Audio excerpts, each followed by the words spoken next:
Hi, all my YouTubers. Thank you for joining. I'm sorry.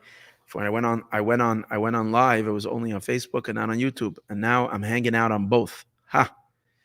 In any case, um, so the one perspective is the perspective of something from nothing, as we say. Our world is something, and God is considered nothing because He's intangible and unknowable to us.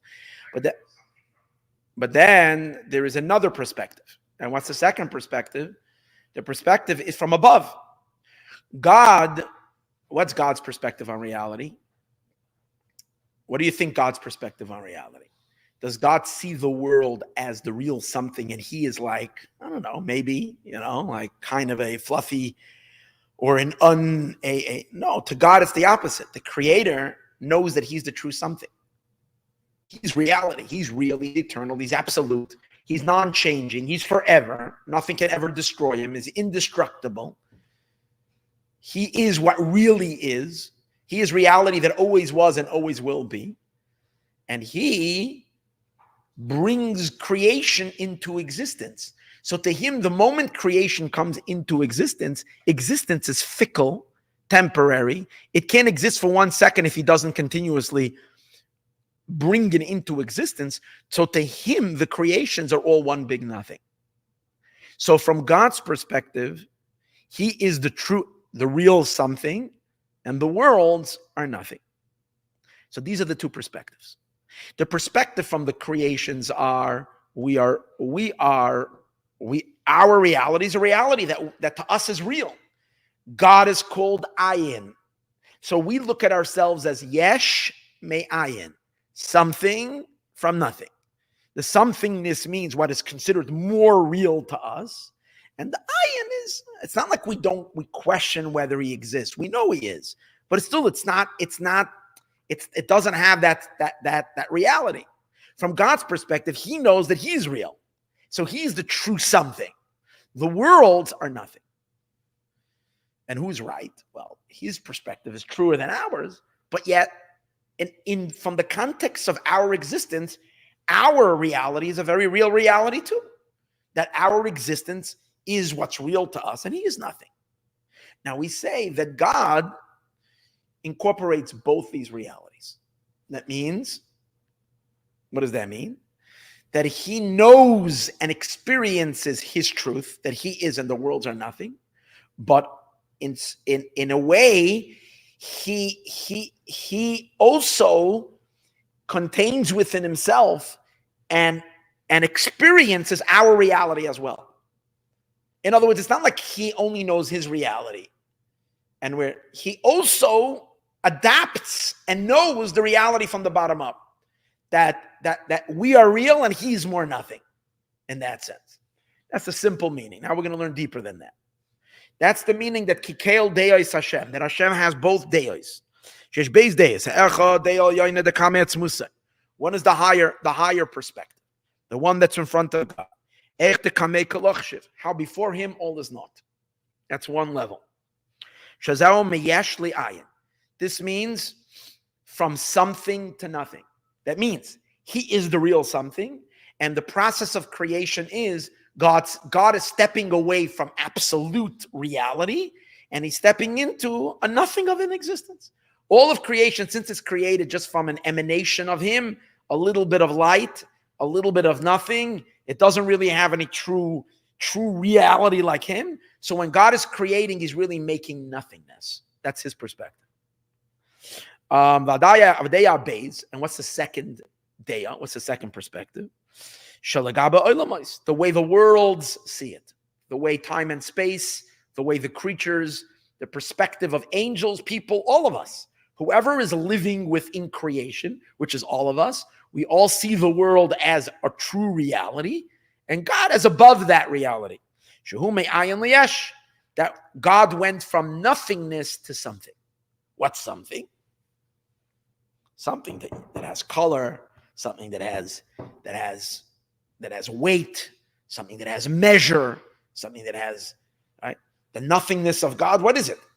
The infinity of God, what is it? So to us, something needs to be defined, and it has to have its parameters, and then it's something. So to us, we are created something from nothing. And this we say, that God tolerates both these together. God really, from his true essence, transcends. Like the higher perspective is his perspective. Even the higher perspective is already a cover-up on his truth. Because even the idea that the worlds were created nothing from something is already in a level where he's creating worlds. Where God is beyond even being a creator, he's even higher than the worlds being nothing. They just don't exist even to be nothing. There's nothing even to be nothing. There's not like let's say, oh, there's nothing. But then that means that there is something that you have to say is nothing. Yeah, there's just him. There cannot be anything but him. So there's no discussion even of nothing. So that's his true reality. Since he transcends even being the God of creation, the fact that he's the God of creation, that's already a lowering of it. Yes, from the perspective that God comes down to be God, which means to be the creator of the creation. From there, he perceives himself as something, and the worlds are nothing.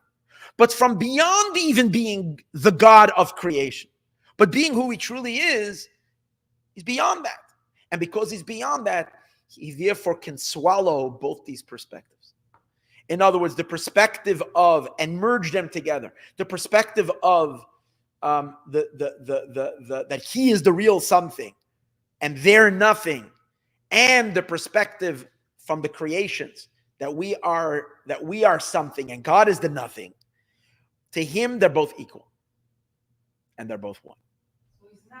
Because he's outside of this entire. God's in essence is beyond this entire discussion, even of something and nothing. That we don't have anything on him. No, that's where Kikal Deos. There are the two Deos, there are the two perspectives, and this Kikal Deos, he is the God that incorporates both because he's above them both. That's it. Now, this is very deep, and we're not going to discuss the depth of this tonight. We've learned it in other discourses, and we're going to Be'ezus Hashem learn it other times. But tonight we're gonna focus on another nuance of this, as we're gonna see. We'll understand this by way of now. What he's going to do now, according to this, what we seem to have explained until now is that there is a true something, and that's him. Then there's another something, which is us, which we are something. Our somethingness is much weaker, obviously, than his something, because our somethingness is temporal. His something is eternal. There is his something, and in between him and us, in between the something and the something, is the creative energy that's responsible to creating us. The creative energy that's called nothing. In other words, the essence of God we know is something. He's the ultimate something. God himself is the ultimate something. The creations are at least something in their own. Once you have an apple, once you have a tree, it's something. But the energy that God transmits from his true self to create the world, so that's called nothing. Why is it called nothing?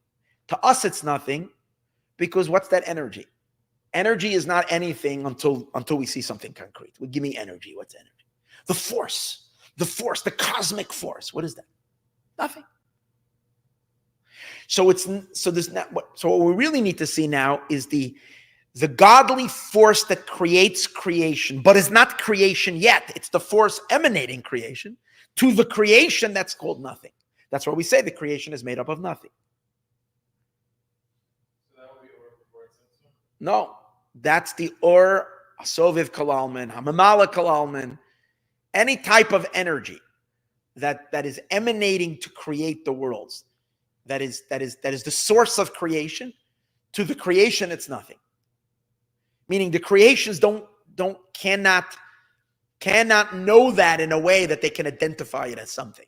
They know it's there. It's not like we don't know it exists. We know it exists, but it's nothing to us. The nothingness of it means it's not It's too abstract for us to grasp. So it's nothing. So we know we're something from nothing. Well, that very same godliness has another reason why it's nothing. It's not just nothing because we don't know it. It's nothing because to God it's also nothing. Because his energy that he emits to create us is a nothing of his energy. In other words, it's not only, there's two reasons why it's called nothing. It's called nothing, first of all, because to us it's nothing.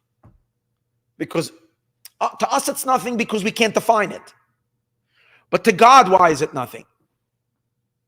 It's nothing because he knows that what he emits to create the world, the energy that he expends to create the world, is not even a tiny cell of who he really is. It's nothing. Literally is nothing. It's a ray, like we learn in Hasidus all along. It's a ray that doesn't have any of the substance of his essence. So it's really nothing. So to God, why is the world nothing? Not the world. The world's for sure, because that's what's created. But even the energy that's flowing into the world, to God is what?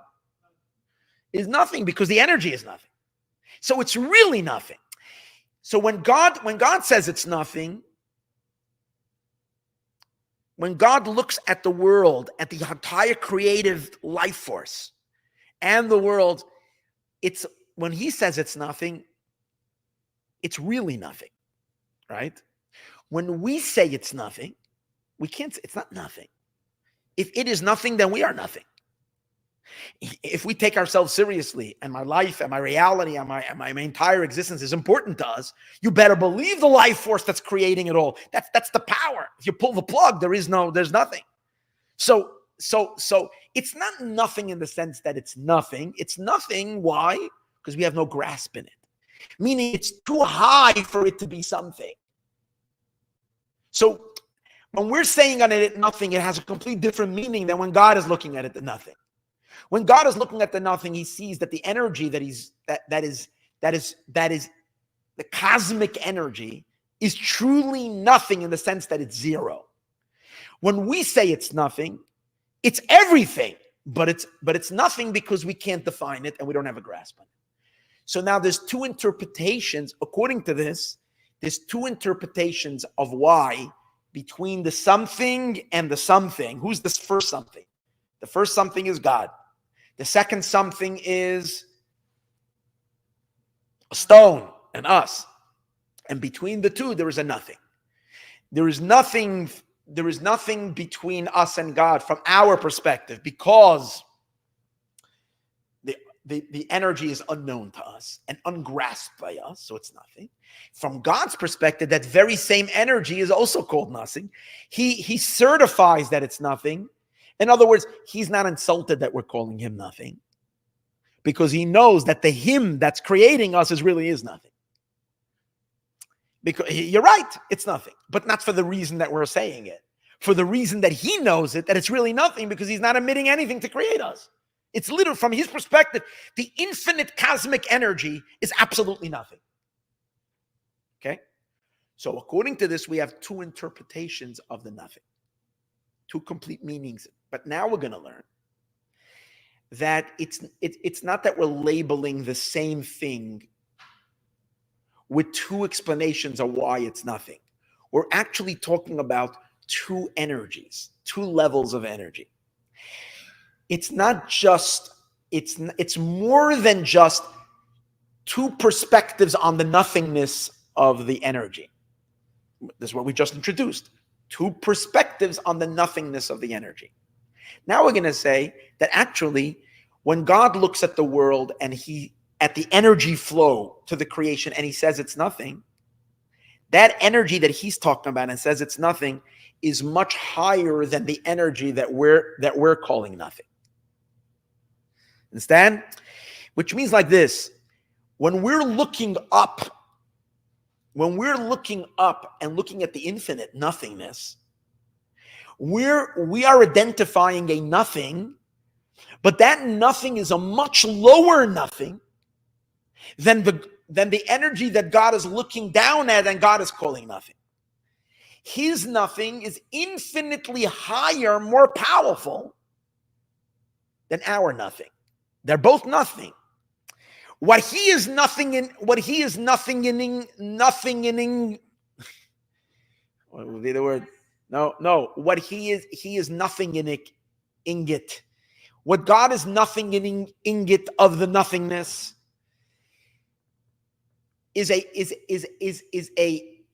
a much more powerful energy. In other words, the energy that he is calling nothing is infinitely more powerful, but it's also infinitely more nothing because it's closer to him. Our nothing, that we're referring to as nothing, which means the life force that's above us, that's creating us, from God's perspective, doesn't even deserve to be called nothing. It's so nothing that it doesn't even deserve to be called. It's literally nothing, sheba nothing. It doesn't even deserve to be called nothing. It can't even be called nothing. That's how nothing it is. We're calling it nothing because it's too beyond us. Whoa, we're so blown away. It's undefinable, so it's nothing. So when we're saying there is a nothing in between, we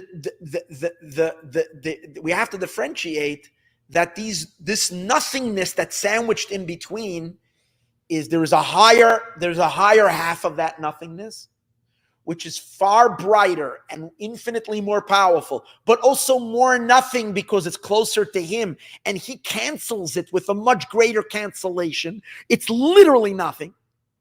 And it feels, and it in its own perspective, feels that it's nothing in front of God.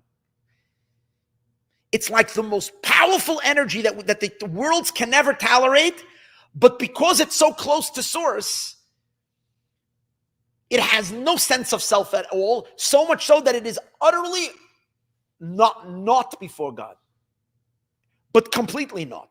A humility that we can't even begin to fathom. It emanates another level of nothing, an energy. The nothing itself creates another nothing. That nothing, going back to the something, the ultimate something, which is Hashem himself, is so nothing, as we spoke earlier, that we don't even talk about it. We don't even have to say it's nothing. So the second level of nothing is, like, from God's perspective, nothing, sheb nothing. But because it's not so close to God himself, it doesn't have such humility. So it's interesting. It's more of a something, although it's less valuable, it feels itself more. We're not talking about creation yet. We're talking about the energy of God that's creating the world, the sustaining energy. Because it's already tampering with the world, it's a creative force as opposed to an emanation of an infinite, of God's true existence. Therefore, it feels itself a little bit more, but because it's only a ray of a ray, it's really, really nothing. But in its own head, it's more of a something. It doesn't have that same bittul in front of God. It's like in Chassidus we learn, Keter, I'll give you an example. Keter is much higher than Chachma. But which one is more batal, Keser or Chachma? Keser is inherently nothing in front of God. Although Keser is such a bright light, it's a crazy bright light. But Keser is ayin v'efes in front of Atzmos. It's nothing of that. Why? Because it's directly emanating from the true something, from the real reality, which is God himself. So it has a much deeper humility and a much deeper abnegation. Chachma is already the beginning of somethingness. From Keser comes one flash.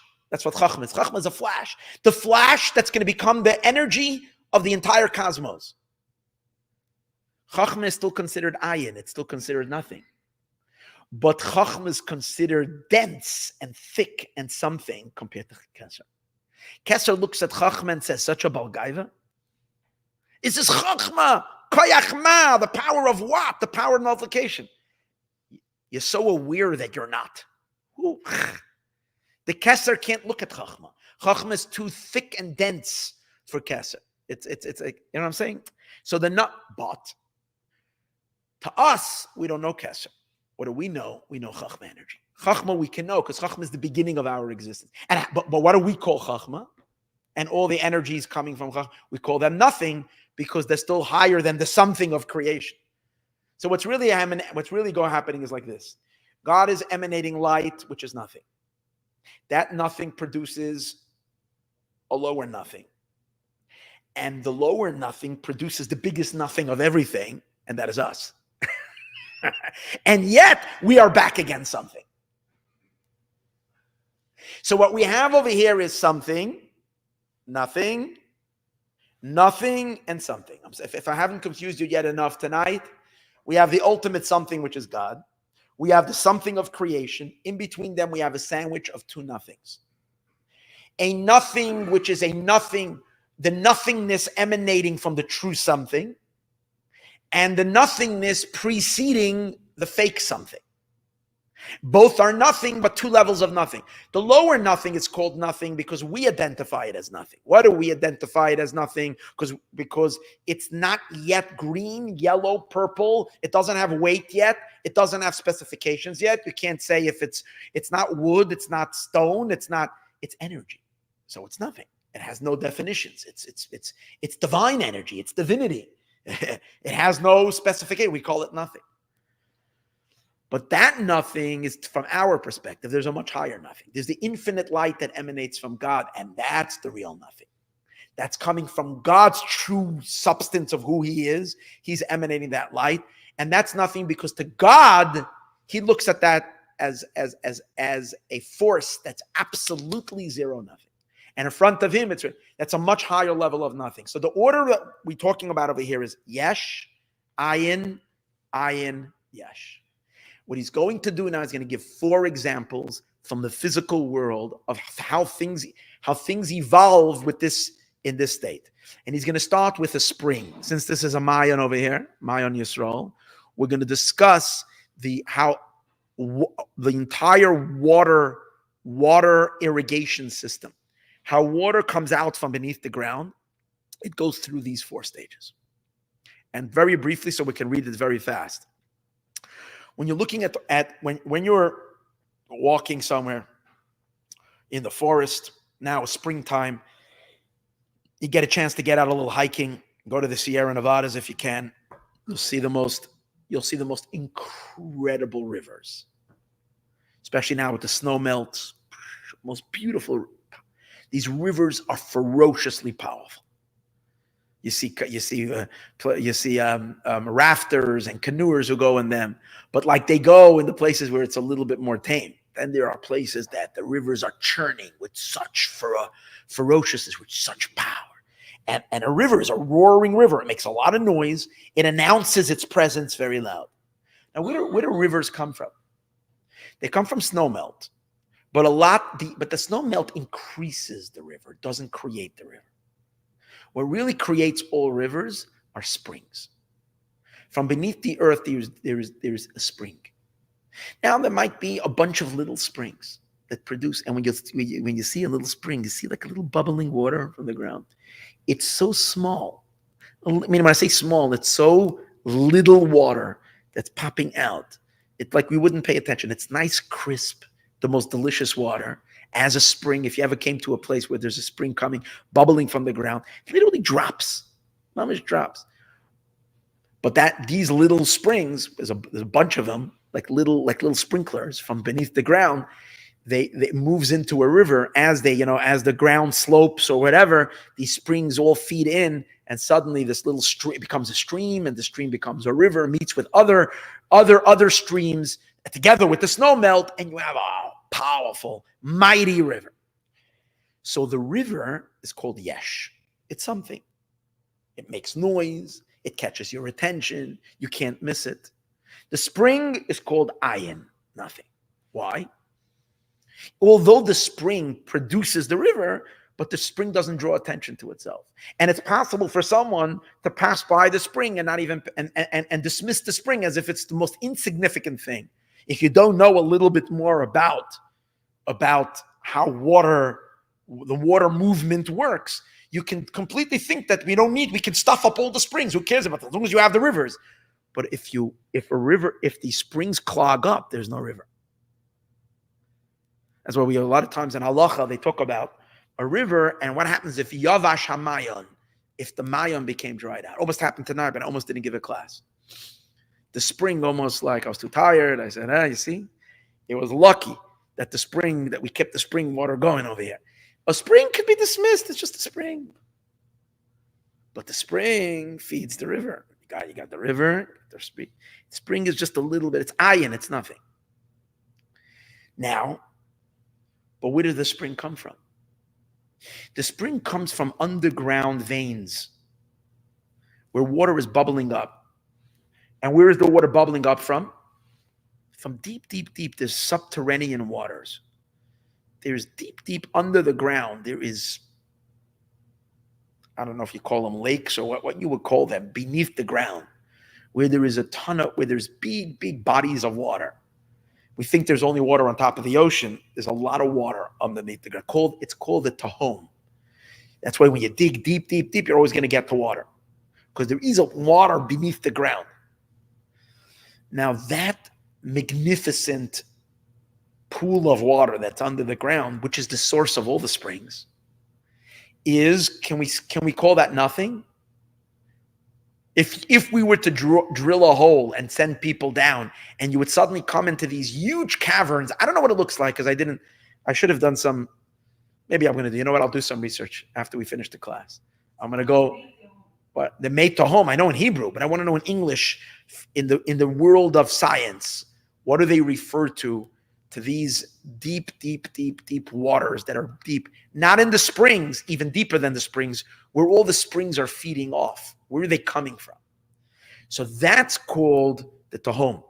The tahom is the yesh. So from our perspective now, let's try.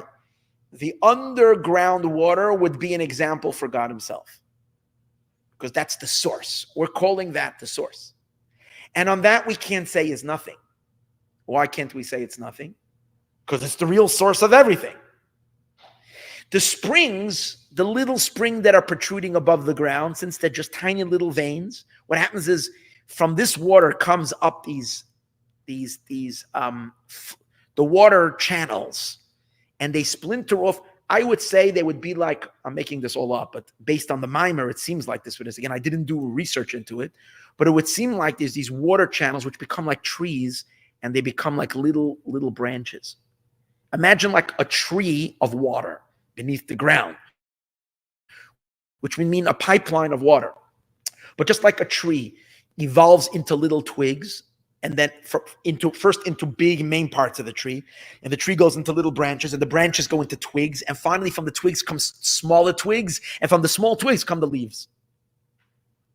So in that sense, we can say that what's a little spring that's coming out in some mountain between two rocks? It's springing there's a little bit of water trickling out from beneath the ground. That's a little twig of water.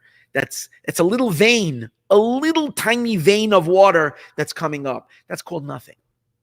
It's nothing from the perspective of the river, for sure.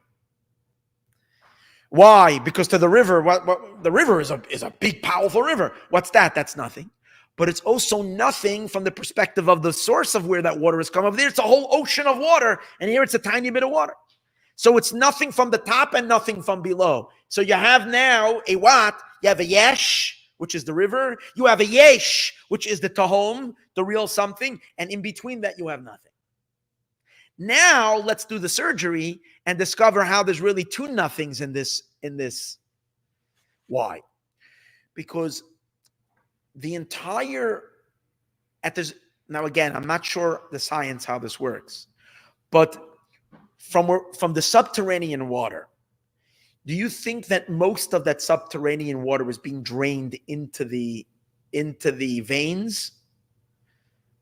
I would say that just like taking water out from a pail by an ocean, the ocean is not becoming smaller because Anthony and his sister Susie are playing at the beach and pulling water pails. It's not in any way affecting the volume of the ocean. The ocean hasn't like depleted because two kids have their little pails and they're pulling in the sand. We understand it's nothing. What is being taken is so too the subterranean water. Its contribution in which it protrudes the water, it pumps the water into the veins. What it is protruding upward is nothing compared to what's in the source. It's like, I'll give you another example. the amount of steam that the ocean vaporizes, is that making the ocean less?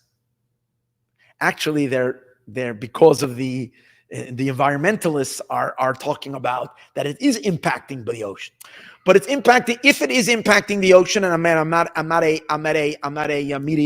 meteorologist and a oceanic expert, but if it is, it's doing so after many, many, many years because of, for whatever reason, you might say climate, whatever, that it's doing so. You can't say on any given day that the ocean was depleted because it was a little steam today that went up and vaporized. The ocean doesn't lose anything by it. In the same way, the underground ocean, the underground subterranean source is not being depleted by all the waters that it emanates to create all the streams in the entire world. So when imagine if there was one place, again, I'm using this just metaphorically, because I'm not claiming to speak of this from a scientific perspective. But imagine, because it's easier for us to understand. Imagine there was only one place where this subterranean ocean gives forth that tree of life, that one channel. So to the ocean, and you imagine, that channel is a pretty awesome channel, because that channel later branches off to become the water hose for every single spring that's everywhere, in China, in Japan, in Asia, in Africa, in North America, in South America, in Australia, in all the continents, all the forests. Streams are everywhere. On all mountains, everywhere there are streams. So imagine if there's one water source that comes out from there. It's an enormous, but what is it to the ocean that's producing it? Nothing. So the first level of nothing is the water that's going from the subterranean water into the flow of waters that are becoming the stream of all streams. Let's call it the stream of all streams. But we don't know that. That's not what we call nothing. Who calls that nothing? If you would have a conversation with the subterranean water, it would call the stream that's emanating from it nothing, even though it's a super mega stream. Now, what are we calling nothing?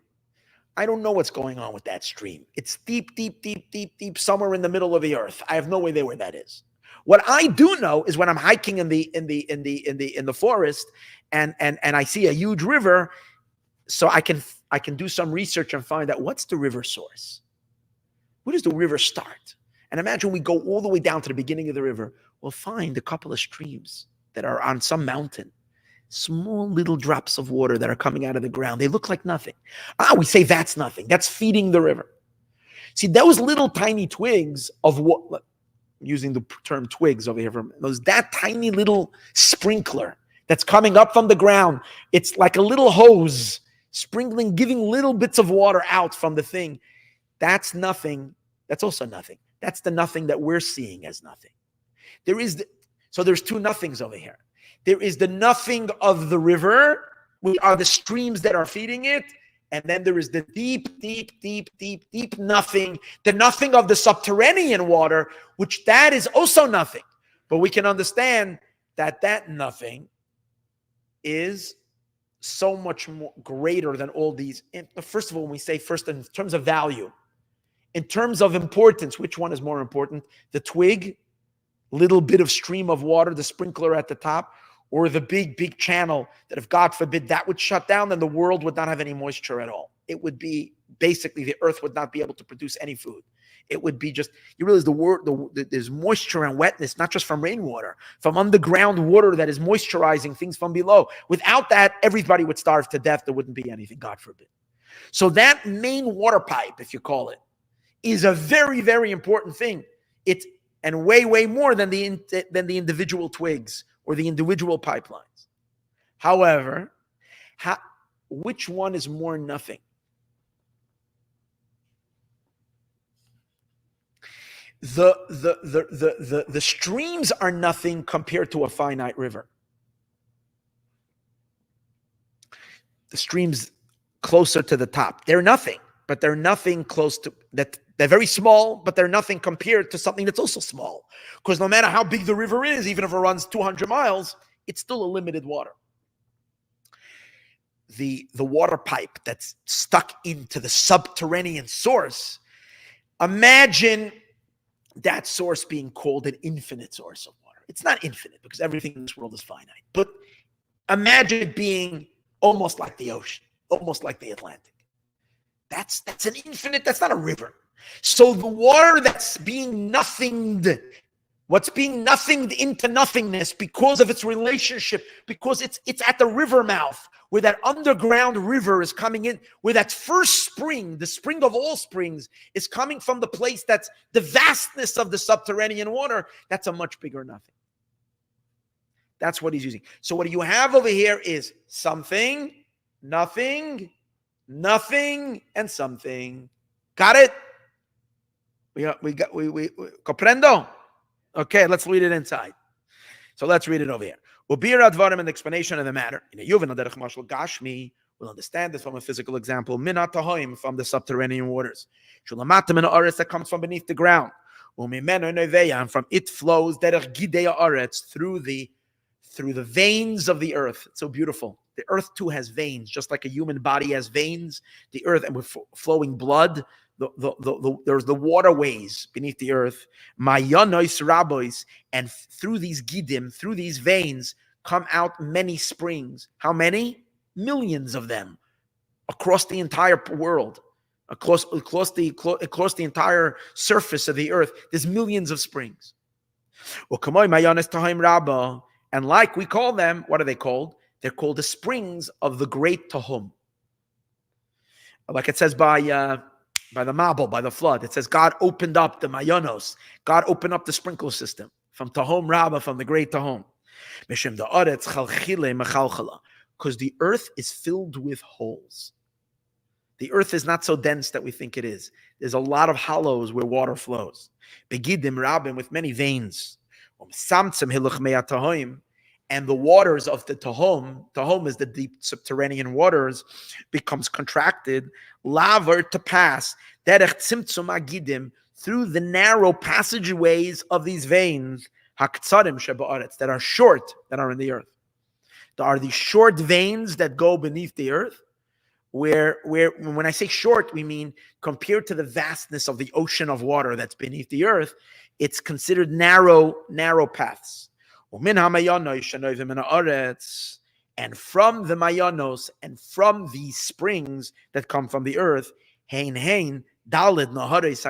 this produced the 4 great rivers. Now, in the world, there are many rivers. He's particularly focusing on the 4 great rivers that are mentioned in Genesis, that are mentioned in the Torah. It speaks about the 4 great rivers in the Mesopotamia area.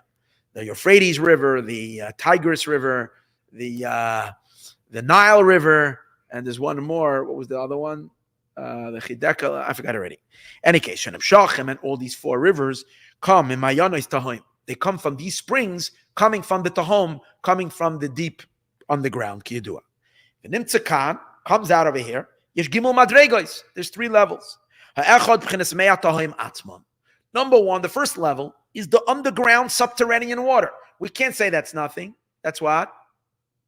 That's significant. If we were to go down under the ground and be introduced to see that water, we would be baffled by its enormity, by the volume of that water.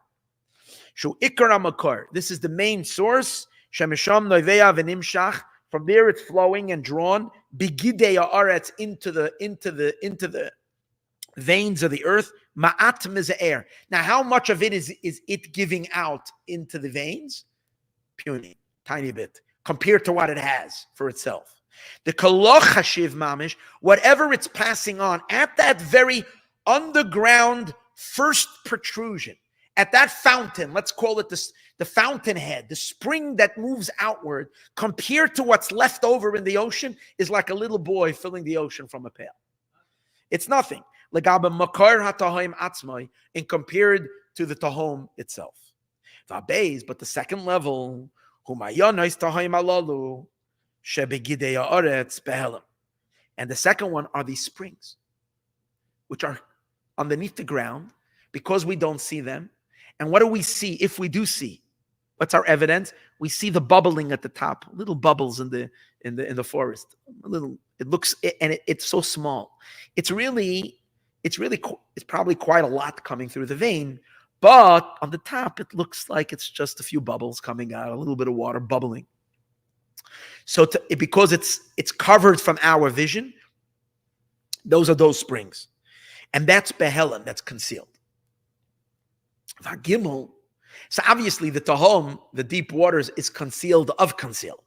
No one knows that. Gimel, and the third level is what we see on the top of the surface. What's that? That's the rivers. Once the waters from the earth comes out to the outside, al penei haaretz, on the surface of the ground, and that is shein anaharais. These are already the rivers. And these rivers, even though they are so powerful and they have so much flow inside of them, nevertheless, their main place from where the rivers were excavated, meaning what produces those rivers, it's these small springs that are producing drop after drop, that don't stop. Day in and day out are producing the water that's coming out continuously, these drops. And obviously there's a lot of these springs silently all over the forest, all over the soil, in all the places. Menamayon, from the spring, Shanelma ba'aretz, that is hidden in the ground, and from the concealment it comes to revelation. When it comes to revelation, Lias Nahar Shaitef, it becomes a powerful drowning river, a flooding river. And then sadly we sometimes see that a river dries up and becomes completely shut down.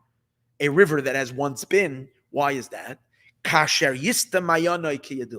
you shut down the mayon, eventually the river will be dry. The river that looks like unstoppable, guess what? If you find the riverhead and stuff those pores in the ground from where the river, eventually the river won't have any water, because it's dependent on those streams that are coming from beneath the ground. So this is a perfect example of how things go. Me'ayin, from nothing, leyesh, to something. The one who's boasting, the one that the Wikipedia is writing about, all the massive rivers, it runs for 600 miles, the Amazon River. What draws the attention is the river. That's the something. But the springs from where it comes from is no one talks about. It's hidden, it's concealed, you have to, very few people know where it is. You have the tribesmen who've been living here for 1,000 years. They can tell you where the river starts. They can tell you that there is springs underneath certain places where water is coming out, and there's a few streams that are they're the waterheads for this entire river, for this mighty Amazon. It starts a lot of times, but it's not known. It's hidden. Because the mayon flows in a state of concealment, bibchenas ayin, in a state of nothingness, the hanor, and the river neraleyesh, and the river seems to be something. However, in Yenevias hamayonos min hatahoim, when the mayonos, when the springs come from the tahom, from the now let's examine all these mayonot, like you call the yeshiva mayonot. Let's take all these mayanot, trace them to their source. Where are they coming from? They're coming from the Tahom. Tahom is that big water source that's beneath the ground. Now that water source, we can't say that's nothing. That's Harezem Yesh. Quite on the contrary. So what he's saying is, if you look at the two ends, they're probably, I don't know how far you have to drill to get to this Tahom. But whatever it is, let's say it's 100 miles down in the ground. I'm not exactly sure. Maybe it's less. Maybe it's 50 miles. Maybe it's 30 miles down. I'm not exactly sure how far down it is, but it's pretty far. Now, in between, what we're basically doing is we're looking at these two ends. We're looking at the surface, next to the ground. What do we see? Me'ayin liyesh. Why me'ayin liyesh? Why may ayin liyesh? Because the springs are ayin, they're hidden, no one knows it, and they go out liyesh, they become a river. So from nothing becomes something. Let's go to the other end, deep, deep, deep under the ground. What will we find? The opposite. Meyesh, from something to nothing. To these nothing springs that are carrying them. They're called nothing compared to the source, which are really nothing. So you have meyesh la'ayin, and there you have me'ayin liyesh. Now he's going to say that these ayins are really, they carry the same name. They're called nothing, but you can't see them as the same level as nothing. Because the nothing of the waters next to the river is comparing something to a measurable thing. The river is still measurable. The ocean, the subterranean water is unmeasurable. And therefore the comparison is an incomparable comparison. That means that the nothingness of the original spring beneath the ground is far more incomparably insignificant, and therefore it is a bigger nothing, a much bigger nothing than the nothing of the springs compared to the rivers that come from them. That's the idea that he's going to explain. Although, since we're dealing with finiteness, since we're dealing with a world of nature, it's not such an absolute difference. When you're talking with God, then it's an absolute difference. When the subterranean water is God's essence or God's infinite light, then it's truly measuring up. We can understand the difference. But he's using a physical example to explain this. The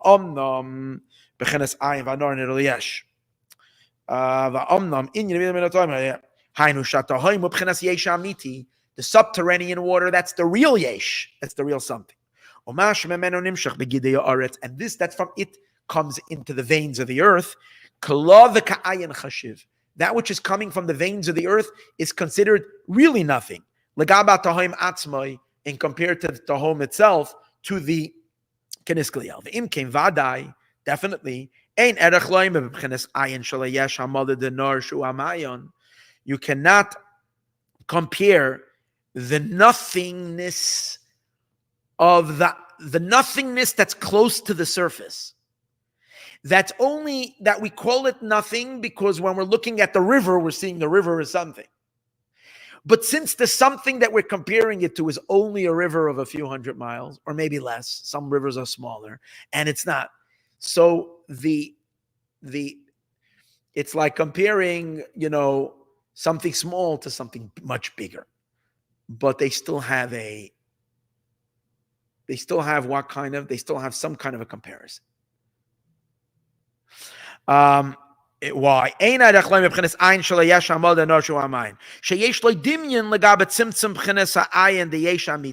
You can't say that these two nothings. Let me put it this way. If the nothing of the spring would have a conversation with the nothing of the spring of all springs, who would convey a deeper sense of nothingness? That's the question. If the two nothingness would meet on the street corner and discuss how nothing they are, who would have a deeper sense of nothingness? The nothingness that's standing right next to this infinite, boundless ocean would be incomparably bigger in its nothing, meaning incomparably more humble than the water that meets the surface that also is nothing, but it really is the source of the river, so it can boast the fact that it's the source of the river. See that big river? It's really me. Although I know everybody dismisses me. People talk about the river all the time. They don't talk about the spring. Very few people are interested in the spring. Most people look for the big rivers and so on and so forth. Like at Mayan, there's not so many. There's the big knockers that are out there with the big, but the people who know that they come here. Here's the spring. The real godliness comes to the world from La Brea Boulevard. Yeah, I'm sorry. I know it is that way. This is where it really comes. We have the springs here. This is where it bubbles up. The tar pits.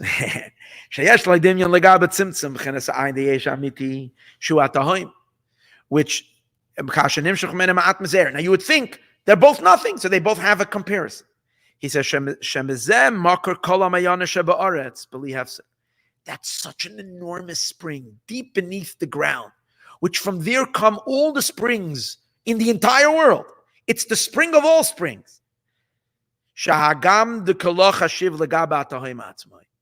Although it is nothing compared to the subterranean water itself, that is not springing itself into a spring, that remains in the waters that will never be shared with the earth, the waters that are sitting deep in the ground that God put over there to remain over there as the ultimate reservoir of waters that are beneath the ground.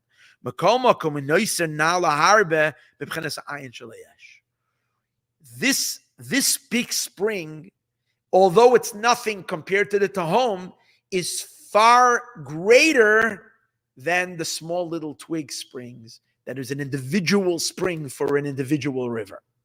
Okay? Shanamayana Sheba'aretz, which are the springs of the earth, Shekvarnis Tzamtsamu, they have already become tiny little twigs of this major waterway.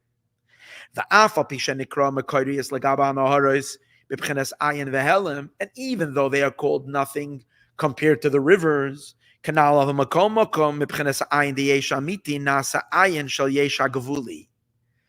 says it's not one same level.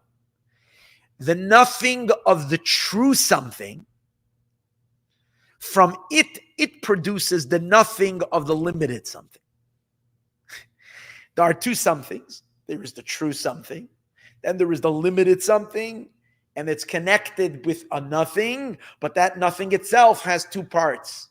The nothing that's closer to the true something, and the nothing that's close to the not true something, which are the rivers on the top, which can't compare to it. They're dryable. A river could dry up. It doesn't have, you can't compare it to the subterranean water, which is a real something. And in between them, there's two levels of nothing. These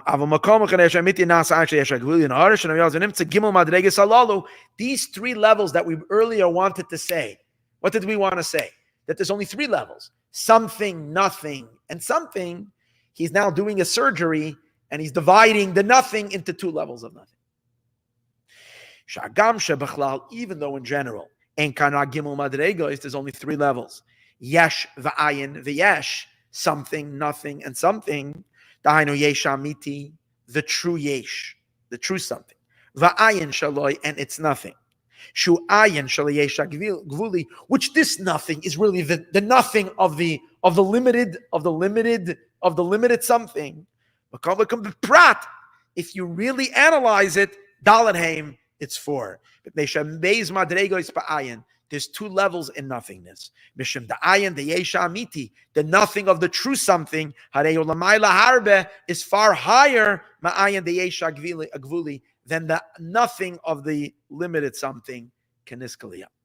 Now, I'm not going to read further because I'm going to tire you. What I will say is in chapter 25 and in 26 and in 27, I am going to repeat this outside. He gives another two examples for the same idea. Three examples. No, but not through water. He uses somewhere else. The next example that he's going to use is a teacher and a student. Okay? And he teaches like this. There is the source. The source is the teacher. See, teachers, and we're talking about a teacher. A teacher's got an infinite knowledge, like boundless wisdom. And there is the student. So out of the teacher comes a nothing. Now, here's the thing. Anything that the teacher will teach, anything that's teachable, is already nothing to the mind of the teacher. A true, brilliant mind knows that what he knows and understands, his understanding and his appreciation of what he really knows, there's no one to talk to. There's no one even to communicate. Everything is amateur. I'm talking about someone who is a complete different level. So when he emanates, he's emanating nothing, in a sense. Now, the student, the concept that when the student walks away from the class and is and has fully digested the class. Let's say the teacher taught him something. In the beginning, the student doesn't get it. But after 2 weeks or 3 weeks of pondering and writing it and reviewing it and so on, the student has a very clear picture of the lesson and the student can actually do a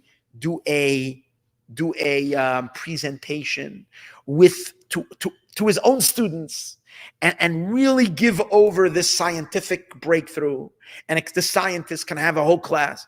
They don't know that the students don't even know that their teacher has a master that lives in a cave somewhere.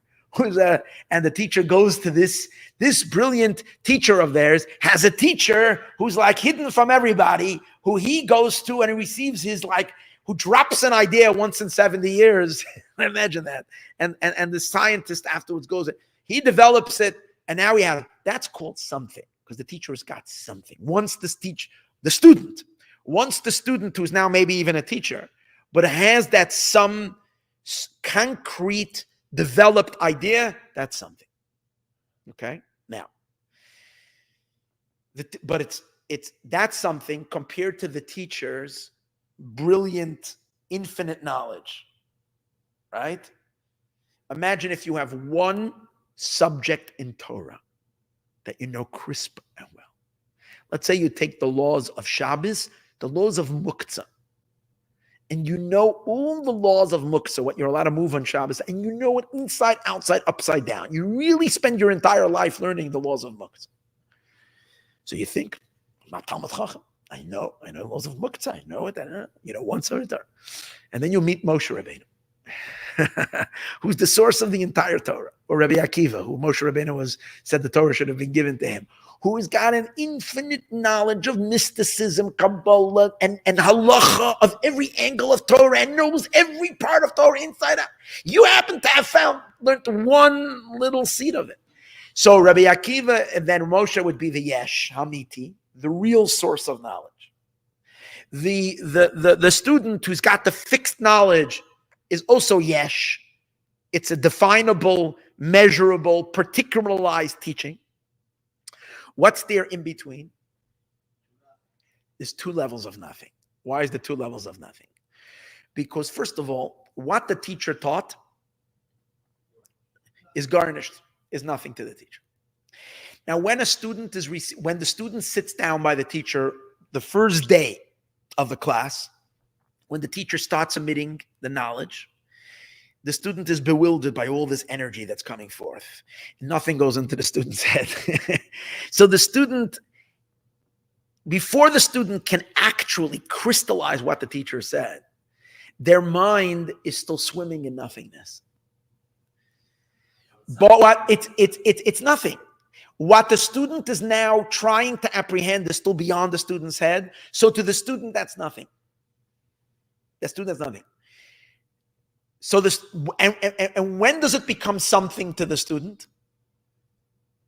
Only when they can solidify it.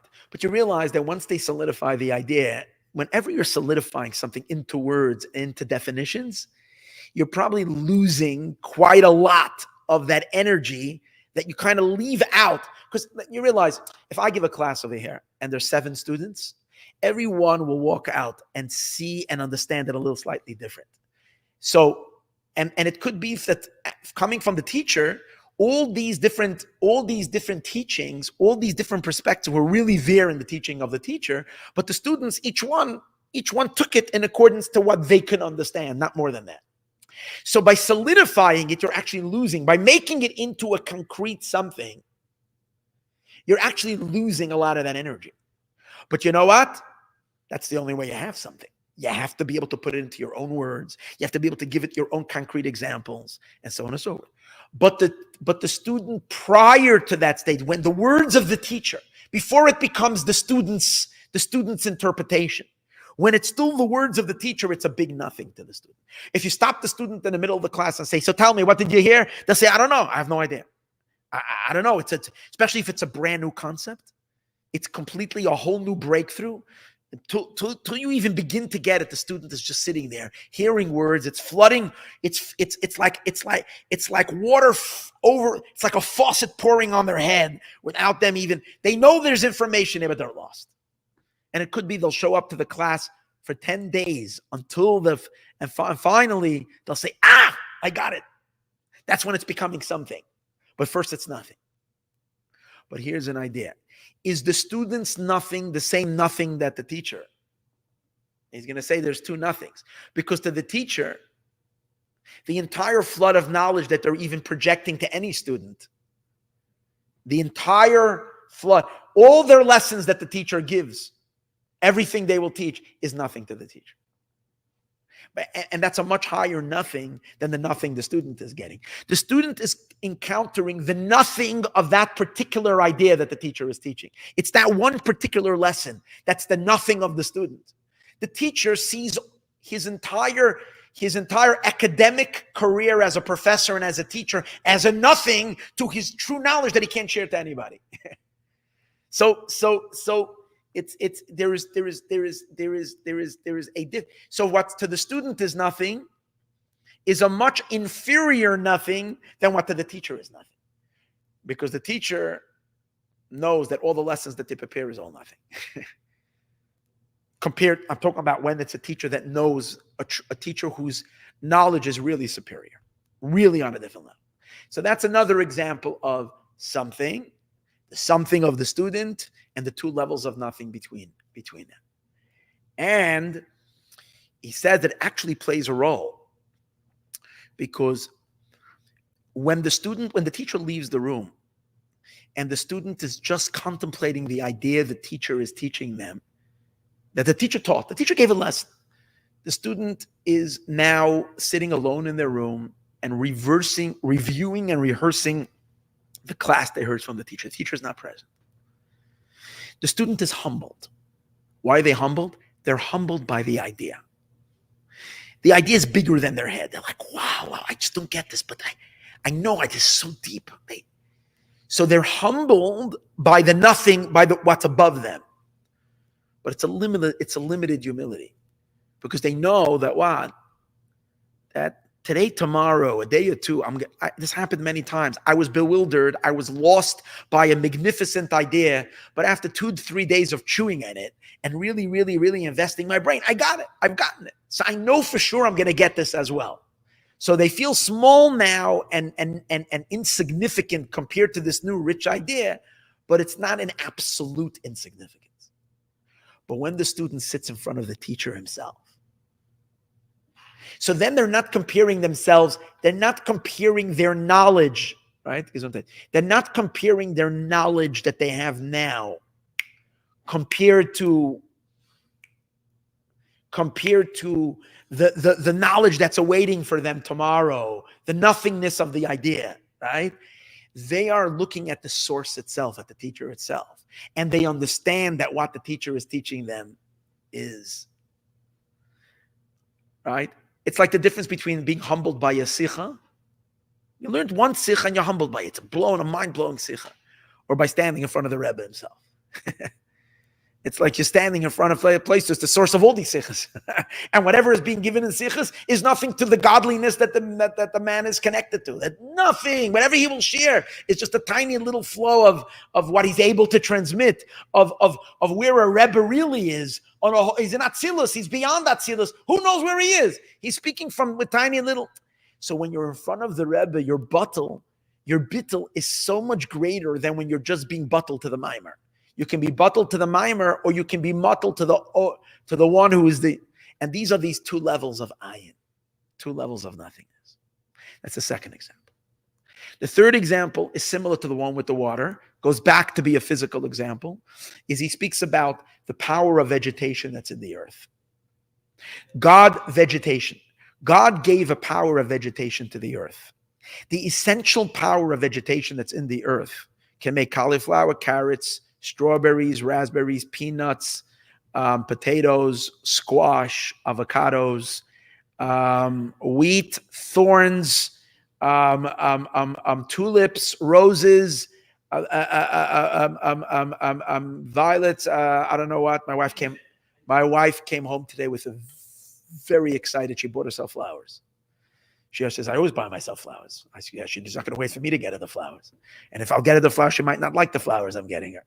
But she gets herself. I said, Baruch Hashem. I said, I'm so happy you take care of yourself. You get yourself the flowers you want. Today, she was particularly very excited about the flowers that she got. She told me that only when I left the store, I realized how much they took for each bunch.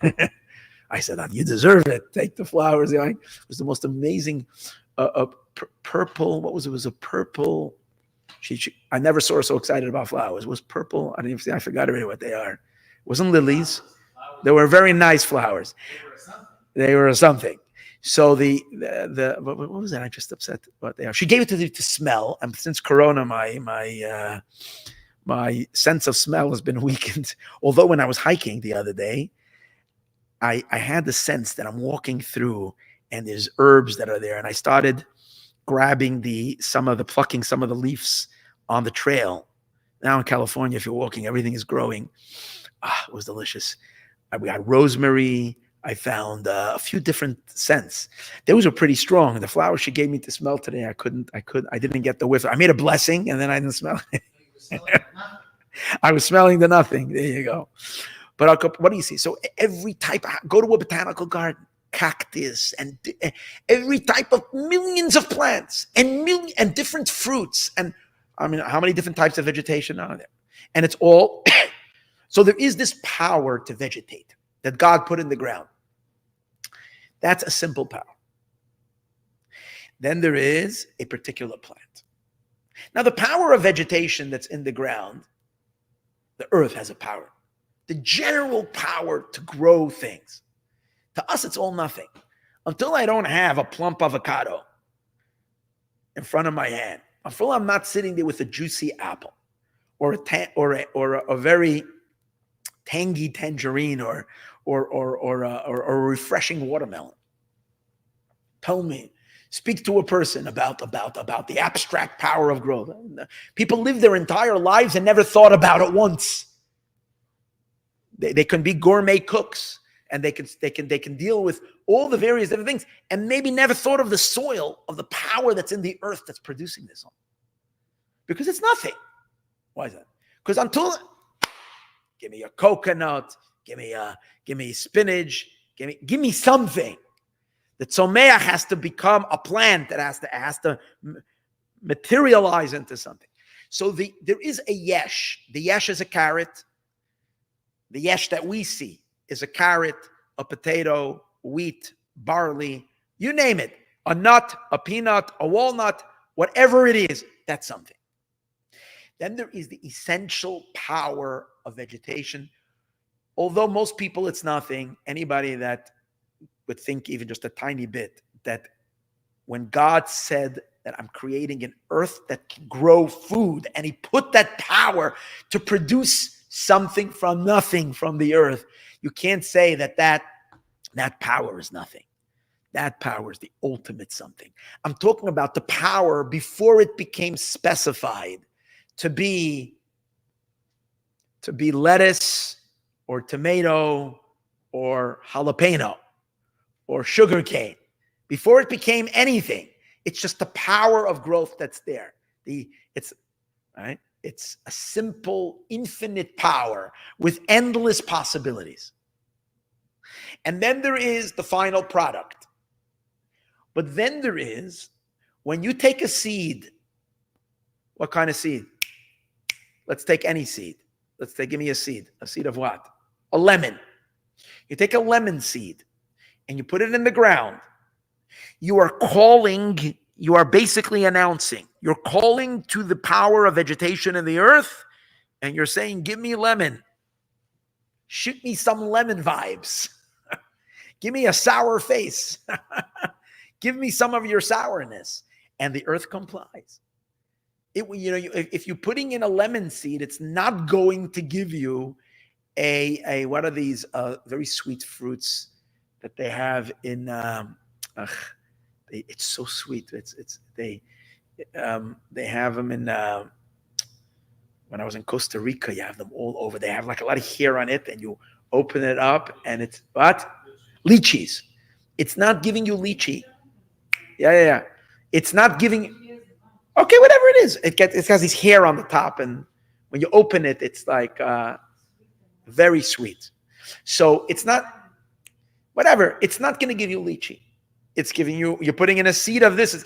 What are you doing? So here's the thing: that energy, that sourness that the earth is now pumping, is really the root of the entire lemon tree. But yet, because no one sees that sourness of the earth that the earth is producing to give forth, it's called nothing. The communication from the general power of vegetation in the earth to the particular request that has been ordered from the earth by planting a lemon tree. It was you dialed up the earth and you asked for something particular. And the way you send that message is when the lemon seed disintegrates into the earth, that itself notifies the earth, knock, knock, I want lemons. When you put an apple seed into the ground, depending on if it's a Granny Smith apple, it'll be more sour. If you're putting in a Red Delicious apple or whatever, or other kind of an apple, a Macintosh or any kind of other apple, what is it going to do? It will communicate to the earth that it wants that particular type of, and the earth has got these millions of different codes, if you might say, in it that it can give all these forms of vegetation. But what I'm saying is that energy that has become particularized, that is now emanating outward, is called nothing, because it doesn't have the substance of the apple. It doesn't have the substance of the peach. It doesn't have the substance of the jalapeno. But we understand that you're not going to have any oomph in the jalapeno. You're not going to have that at all without that energy coming from the earth. And that's why we know different soils and different climates are better for the various different things, right? Now, this year, when we had the moror this year, the horseradish. So you can see you can have horseradish that gives you or you can have a horseradish that will send you to the moon. This year's horseradish by the moror on the Seder, wow. But in any case, that's called ayin. So you got yesh. What's the yesh? The power of vegetation that's in the earth is yesh. The particular fruits that are coming out is also yesh, because I can make a salad bowl out of it. I can make a fruit bowl out of it. It's all yesh. It's something. Such a yesh that I can even make a blessing on it. But the individual messages and the individual channels of particular energies that the power is giving once it's specified is what? Is ayin, is nothing. But in that nothing, there's two levels of nothing. Because the power of vegetation itself is not a combination. Is a divine infinite power of growth. It's God's power that God put into the earth that it can produce anything. It's not a conglomerate of this type of grass and that type of grass. And it's a simple power. And when it is emanating, its initial emanating of actual growth, whatever it's emanating is called nothing to the essential divinity of it. The divine power to grow is the real something. Anything that it is already emanating, even the power to actually vegetate, that the earth should actually grow, even that power. In other words, a power that includes everything, every possible type of growth is nothing compared to the essential divine power. It's almost like a piece of God that he put into the earth to make that happen. It's an impossible power. So when it is emanating is already considered nothing. Then when you communicate on top of the surface and speak to that general power, and you're saying, hey, apple, hey, kiwi, hey, peach, hey, plum, hey, watermelon, hey, cantaloupe, hey, whatever else that you're asking for, this is another level of nothing. So it's something, nothing, nothing, and then what? And then something. And that's the third example. I'm going really fast over here. What's the fourth example? The fourth example is from the creation of a child. The fourth example is the creation of a child also works the same way. The power to create the child itself that is produced. The child that is produced is what? Is something. The child is a something. The procreative power in the essence of the father is the real something. And the parent is the real something. And in between them comes the actual delivery of the actual procreative substance that creates the child. And over there too, he identifies to nothing. It's not important to go into all the whole details of the example. So this is where he says, now After all this discussion, what does he bring it to? And this is where we get. He says, Mordechai, the Jew, the Jewish neshama, is when the whole world is something, the whole world is creation. The Jewish soul is the divinity of creation. And therefore, we're part of the nothingness. The soul is part of the ayin. It's not part of the yesh. No, there's time and space, and everything that exists is part of the something in the world. The Jewish souls, the soul, not the body, is part of that divine flow. And therefore, there is a very deep nothingness that the soul's quality is the quality of humility. However, the conscious automatic feeling of our souls, which it naturally has, is the nothingness that is pre-creation. Because we're plugging into that godliness, the pre-creative energy. And that's what creates the nothingness of the soul. But there's a much, much deeper nothingness. And that is to feel the Or Ein Sof as it is emanating from the essence of God himself. That nothing is nothing in front of true beingness, really nothing. That our souls don't have automatically. When Haman brings the garments to Mordechai, and he puts him, he faces him. What's the garment? The garment is the infinite light, is the first emanation that God emanates to create all of creation. It's the spring of life emanating from its source. That's the garment. It's the garment where God says, I want to be a king. Hashem Malach Geyus Lavish. So that's the first emanation to creation. So that's like that energy feels itself to God itself as the real nothing. When we feel that light, it turns the soul, it elevates the soul into a much greater nothingness in front of God. And so when you're putting Mordechai in a parade, you're not putting him in a parade of ego. You're putting him on a parade of bigger nothingness. And that's where the Jewish experience of Purim, of holidays, of excelling in godly experience means in Chassidus. What does it mean to grow in Chassidus? What does it mean to reach higher levels of Chassidus? It never means becoming somebody, making something of yourself. It always means making nothing out of yourself. And that your nothing that you had yesterday is nothing compared to the nothing you are today. Real nothingness. For that, we need to be exposed to higher godliness. When Haman brings the Levush and the sus, so that to Mordechai HaYehudi, Mordechai is already in a Shama. He's already Yehudi. Yehudi comes from the word bittul, haida'ah, surrender to God, but he elevates it to a much higher level by bringing him this. He elevates him into the deeper nothingness. That's kind of the gist of the next few prakim, and I think we've done perhaps just a little bit of, I know I didn't do justice to this piece today, but I wanted to at least conclude the mimer to the point, not learning it inside because we started late and I'm tired and everybody's tired. But I just wanted to finish the subject to its conclusion. But he also explains why, on a deeper level, why Haman can bring that sense of nothingness. Haman is ego. He can bring that sense of nothingness to Mordechai. Haman, after he's rectified, he can bring that heightened spiritual awareness to the soul, but only to a certain measure, because he cannot access the crown.